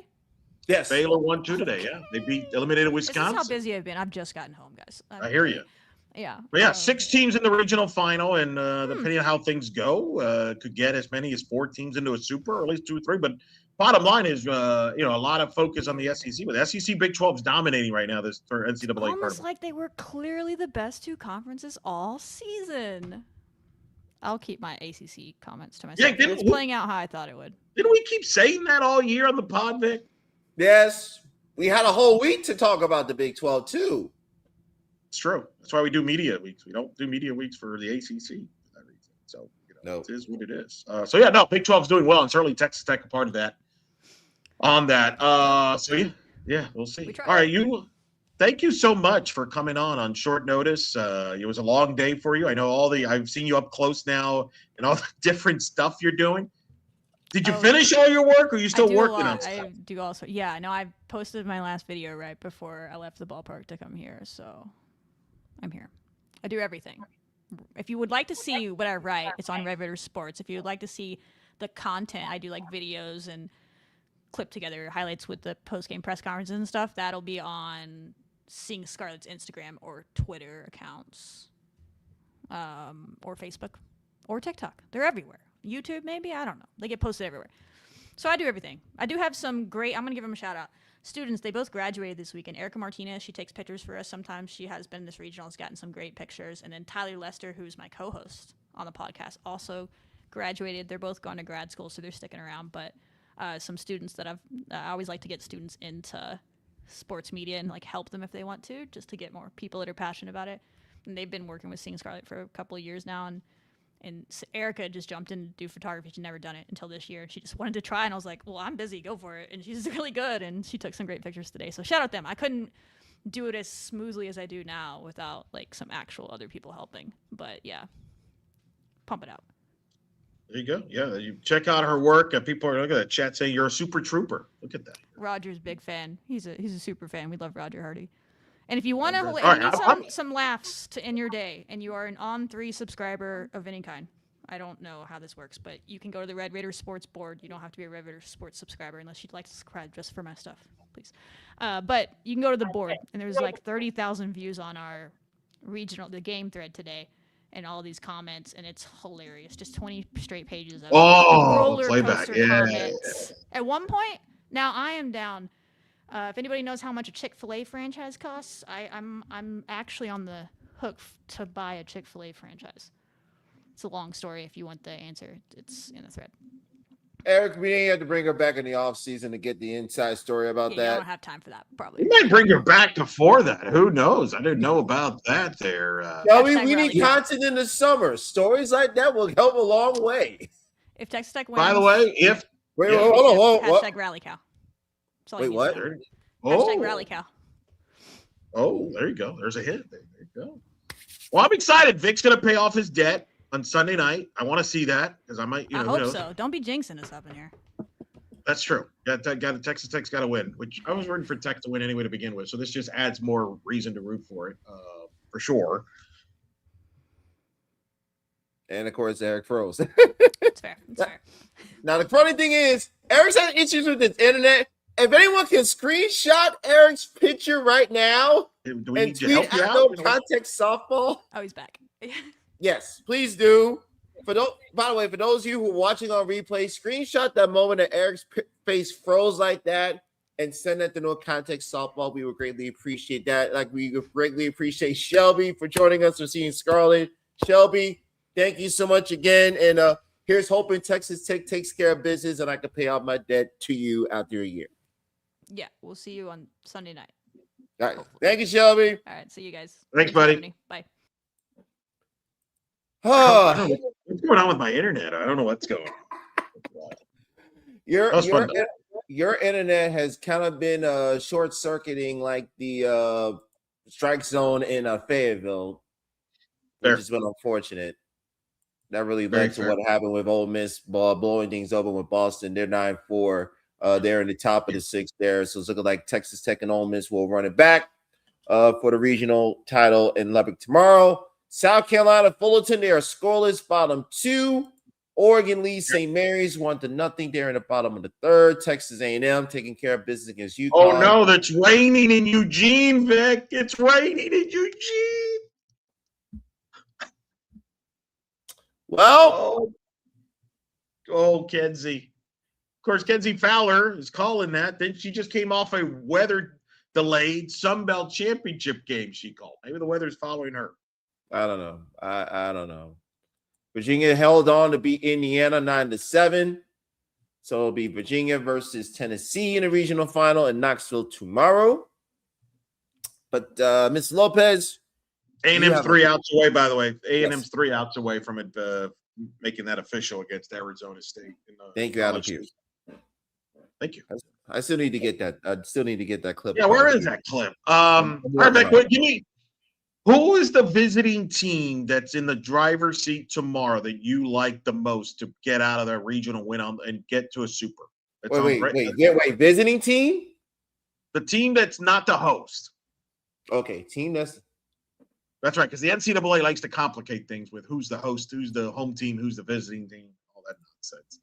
That makes why we see team? Yeah, thank you, Scott. we play a 50+ game schedule. We make a big fuss about seeding teams, only for like, oh, by the way, we'll make this team the designated visiting team just to make it neutral. Like, get out of here. Because that makes a lot of sense. Thank you very much. Do you see a team? In fact, I'll expand the question. Visiting a team that's not hosting that gets out of the regional tomorrow, going to the supers, or do you think it'll be chalk and it's all home teams? I think UCF wins. Oh, God, I hope you're right. Please. Let's think. Clemson's in the regional final. I don't think they can win that. I don't think Baylor's going to do that. Don't think Virginia Tech, to be perfectly honest, Virginia Tech should even be the regional final in Baton Rouge in the first place, if I'm being real. I kind of like Arizona State. The key with Arizona State is who do they pitch to start the game on Sunday? That's the key. I think Mississippi State's in the driver's seat regardless. The weather delay only helps Mississippi State. Well, I mean, and Oregon's no lock to win this game against St. Mary's either. Yeah. Like, it could be a Mississippi. I mean, remember, what didn't you say? You kind of like St. Mary's that would not be shocked to get to the regional final there? Yeah, St. Mary's 40 wins on the season for the Gales. They can win number 42. They'll punch their ticket to their first regional final against Mississippi State. Stanford could, but the fact Oklahoma State dominated that game today against Stanford, I think Oklahoma State could take care of business. That surprised me a little bit. The only teams that I could see, would be Mississippi State and UCF. Yeah, and Arizona. Really? So you're taking A&M over Arizona State? I'm taking Arizona State. My concern again, does Arizona State try to go for the jugular and throw Kenzie Brown in game one? Or do they throw La Upa, who started and got the win versus McNeese on Friday? Lupe, excuse me. And if they get elite, essentially you're telling her, get us to the fifth. If you could get us to the fifth with the lead, then you get Kenzie Brown to close the door and send you to supers. Do you have Duke coming back against Arizona? No, I got Arizona. Okay. Okay, so that's a visiting team. So Arizona. So I got Arizona. I got UCF. I got Mississippi State. Arizona State. So I got 4. Let me spin this question to you. Do you see any home teams who need to win 2 tomorrow pulling that off? So that'll be Texas A&M. That will be Florida State. That will be Duke. We're not going to say Oregon because we don't know if Oregon will be in that position right now. No, we don't even know if Lindsey Grind's going to pitch. That part. So do you see any of those teams? FSU could do it. They have the arms. They have the bats. They could do it. A&M could do it too. I'm with you. I think it's the Kenzie Brown game. And for UCF, it'll be the Issa Vega game, which game that is. I think they're very similar regionals. They're very similar regionals in that regard. But I think the biggest difference with the UCF situation as opposed to Arizona State, Isabella Vega has only pitched 3 innings all weekend. Yeah, so she's fresh. Yeah. And I think Coach Bear they got to swing the bats well. They've got to swing the bats well, and that's going to be a key against Frantic and Danley and those teams. It's going to be dramatic, Vic. I don't know what to expect tomorrow. It's going to be wild. I don't know what kind of. Yeah. At some Expect point, I'll everything. talk to you on Sunday night, or at some point on Sunday. I don't know if you'll be a psychiatrist to me. You may have to be. You may not be. You might put it this way. You may have to mute me a lot of times, and I'll do my part to mute myself as well, as I'm very good at that as well. Thank you. We appreciate that. And meanwhile, they're showing Broccoli Guy. Apparently, there's a Broccoli Guy. Yeah. In YouTube. Yeah, Broccoli Guy. Mm-hmm. Broccoli Guy. Okay, then. Yeah, I think you hit the region. I picked Arizona before as the unseeded team that's dangerous. I think they will finish Duke off. I don't think Duke. I mean, Duke might win one, but I don't see Duke winning two. Let me see. A&M. Yeah, I'm sticking with Arizona State. That was my pick before. I'm going to stick with it. What was the other one you said? Florida State. What was the other one?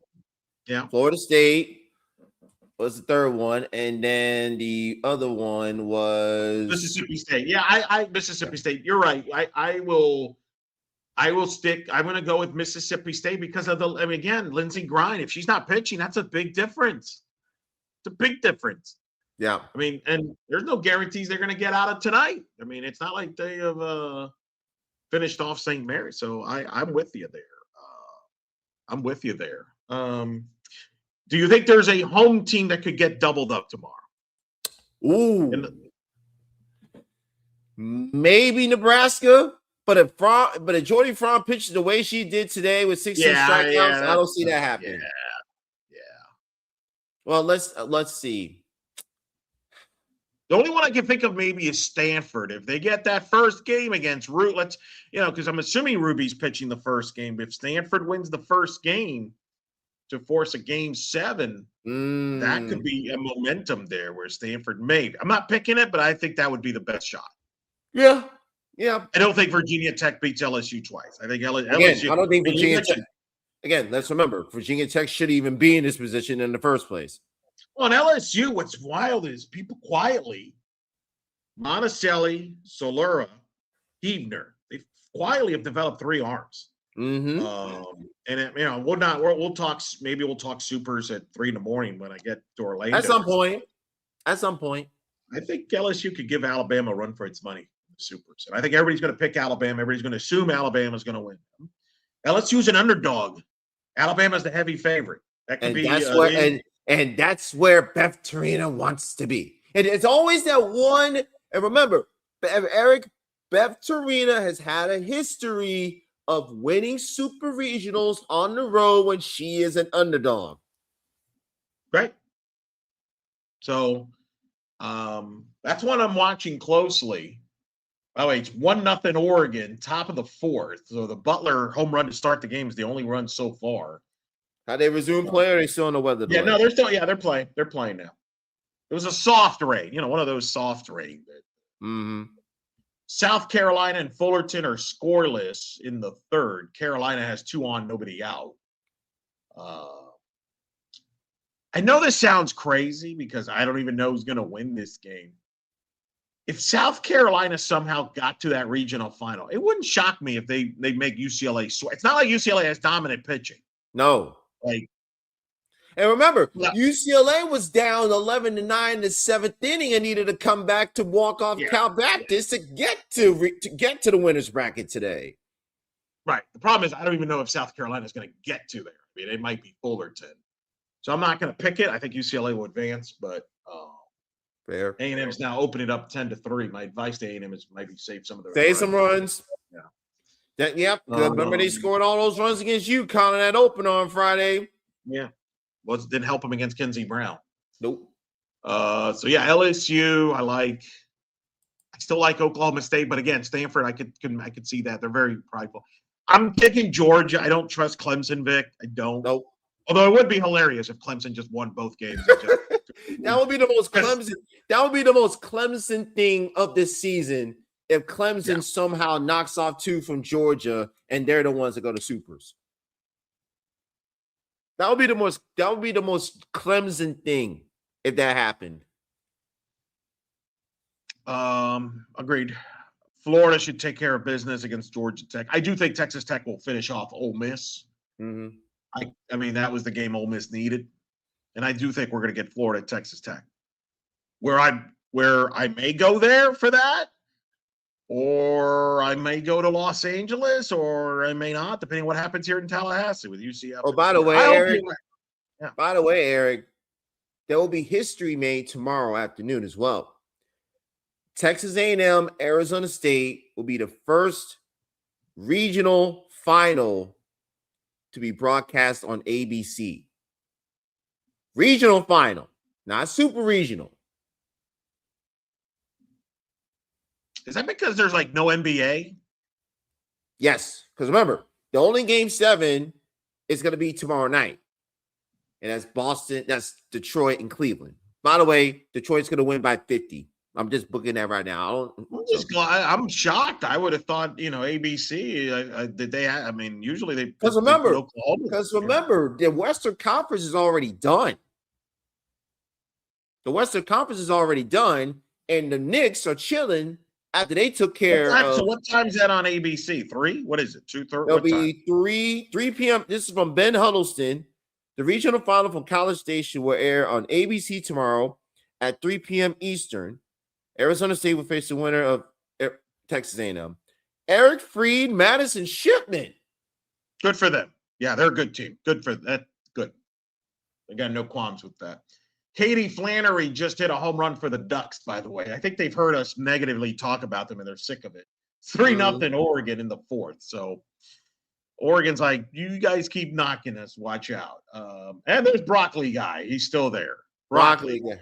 Yeah, I think we should. Nick, you're going to spend a lot of time with Broccoli guy tomorrow, Sunday night, as you wait for me to get back from Tallahassee. Oh boy, that's cool. I'm glad to hear that. I didn't know about the regional ABC. I would have. That's smart scheduling. I think that's good. It sounds to me like if you're a softball fan, you're rooting for the NBA and the NHL to just have quick series, so as you can open up TV slots. Yes. And we are all about opening up the TV slots. Taylor Roman right now. So I think we mentioned earlier at the plate, bases loaded, 1 out here in the 6th against Boston, trying to put Boston away here. Casey Ricard, who's clearly on fumes here a little bit. Yeah. I mean, that is the definition of going out on your shield right there. It's a great term. Well said. I'm bummed out about it, but would have loved that. Like I said, I was rooting for them to get to a regional final. It's hard to come out of the losers bracket, especially with 1 on. Yep. Let's see here. We'll stick around for like another 10 minutes here and wrap it up here. Let's see if we get. Yeah, A&M. That's big news. A&M Arizona State. That's a good one. Yeah, that's a big opportunity. Big opportunity for Arizona State to get to the Supers. So, folks, keep in mind we'll have press conferences on the YouTube channel as we go. We will have a Monday regular podcast, no live show Sunday night. No. Because full disclosure, I could see where Vic and I are recording parts of episodes throughout the day as I move wherever I'm. Because my situation's uncertain. We don't, who knows with the Tallahassee regional how long that'll go and when I leave and all that. So that's going to be something to behold. We will have a Monday regular pod. There's some stuff we already have in the can that I think people will enjoy in that episode. Yes. That Vic and I will discuss after the show and already have discussed. And full disclosure, Vic, you'll probably be running the ship for the podcast because, again, I don't know my mental state will be for the episode because I'm gonna need a little bit. So I'm gonna need to refill on this. I need to refill on this. Because I don't, like I said, like you said, if UCF wins the regional, I mean, obviously that is historic, and from their program standpoint, that'll be a big story. But if they don't win the regional, that'll be a big story with Florida State's comeback win. And I mean, it's going to be wild, roller coaster. So yes, you're going to be the calm guy. No. I mean, thankfully, my drama was not really drama. It was more pain and agony today. Well, trust me, that mine could be exclamation points depending on the result, what the result is. Like Like if there's betting going on and there's odds about, hey, is Elo going to be in tears on Sunday? I would take the bet yes. One way or the other. One way or the other. In fact, there's what would be the percentage, Vic, that I will be in tears at some point in that episode? 50%, 35, 80%, 50%, 35%. What about swearing? And usually, and you're the one that tells me to watch my mouth.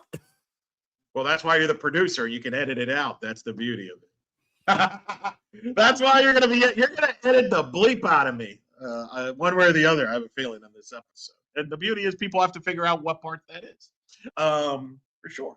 Mm-hmm. But yeah, it'll get going here, noon Eastern.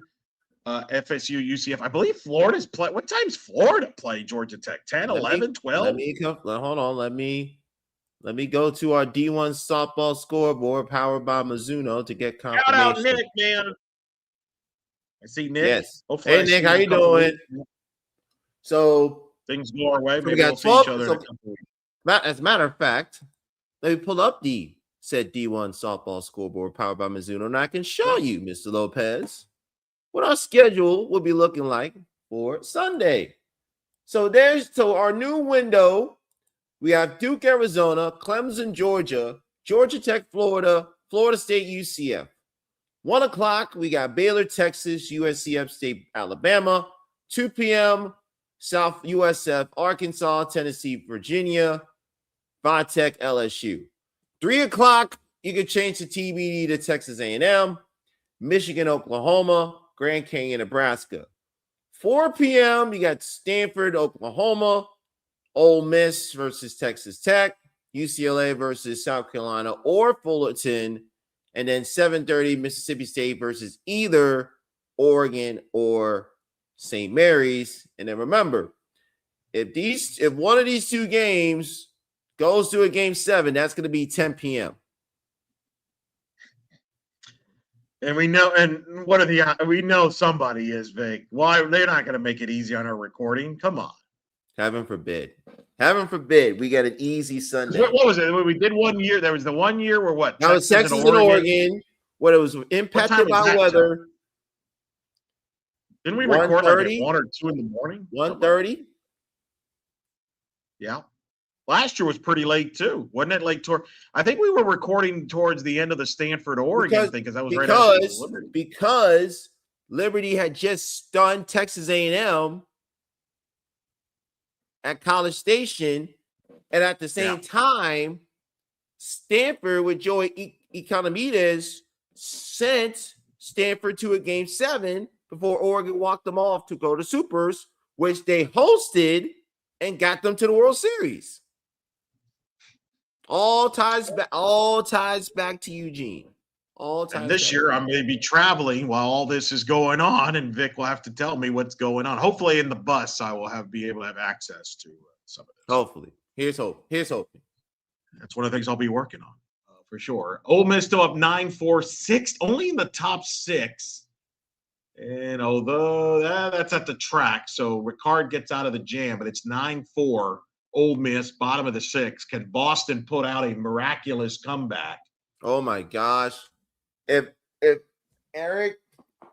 Boston somehow pulls that rabbit out of the hat after what happened with Ole Miss earlier today versus Texas Tech, oh. Wow. If that actually happens, I'm going to call you and wake you up if that happens. I'm going to stay up to watch the finish. By the way, rain has come back into Oregon. Broccoli guy may have put on a raincoat or something. A&M has finished off UConn 10-3, so that is official. A&M and Arizona State in the regional final. But if that happens, what you just said on the air, I'll be calling you after the game ends and trying to wake you up. You called that. That would be insane. Just like right now, Oregon and St. Mary's playing in this rain. All the fans have put their raincoats on. You know, they're a bunch of locals in Oregon. They know they have them ready. They have them on the ready. That sucks. 3. They're playing through it. I know that. So 3-0, top of the 4th in that one.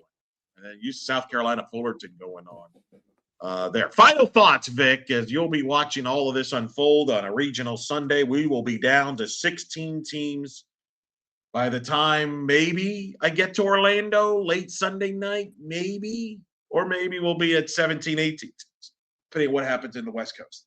Well, it was turning out to be a boring Saturday. And then the 7th inning in Lubbock happened, and it turned the day into full, flat-out mayhem. For the teams who saw their seasons end today, do not be disappointed. You'll have a chance to reflect on what tremendous seasons you had, especially those teams who made it to the tournament for the first time, like an Akron, like a Wagner, like an Idaho State, a South Dakota State, who are counting themselves very well today, got their first NCAA tournament win, knocked off Louisville, were right there against Grand Canyon before they lost on a walk-off. And we're going to get some great softball tomorrow, and I'm going to have my phone